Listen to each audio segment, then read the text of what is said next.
Friends, బయట అయితే Ditwah cyclone effect అసలు ఎలా ఉందంటే నెల్లూరు మొత్తం నీళ్ళల్లో మునిగిపోయింది.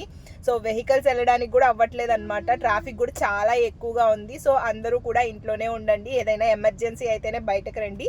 Stay home, stay safe. మాకు కొంచెం అర్జెంట్ వర్క్ ఉండి బయటకు వచ్చాము. అప్పుడు అంత వర్షం కూడా లేదు. సో మేము వచ్చిన 1 అవర్కి వర్షం స్టార్ట్ అయింది.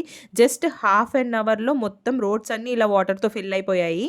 So Atmakur bus stand, Gandhi బొమ్మ సెంటర్, సండే మార్కెట్ ఇవన్నీ ఫుల్గా వాటర్ వచ్చేసి అసలు వెహికల్స్ వెళ్ళడానికే అవ్వలేదన్నమాట. సో ఇంకా కొండాయిపాలెం గేటు ఆ ప్లేస్లోనే చాలా అంటే చాలా ట్రాఫిక్ జామ్ అయిపోయింది. సో ఒక 10 మినిట్స్లో వెళ్ళాల్సిన జర్నీకి హాఫ్ అన్ అవర్ పైనే పడుతుంది.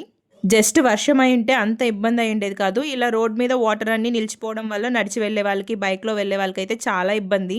ఇక్కడ చూసారా, న్యూస్ ఛానల్ వాళ్ళు మంచి న్యూస్ దొరికింది వాళ్ళకి. ఇలా రోడ్లోనే వర్షంలో కూర్చొని ఇదంతా కవర్ చేసుకుంటున్నారు. ప్రస్తుతానికి మన నెల్లూరు పరిస్థితి అయితే ఇలా ఉంది friends. So guys, stay home, stay safe. చూస్తున్నారు కదా బయట సిచ్యువేషన్ ఎలా ఉందో. దిత్వా సైక్లోన్ ఎఫెక్ట్ భయంకరంగా ఉంది. సో ఇంట్లోనే ఉండండి, సేఫ్గా ఉండండి. బాయ్.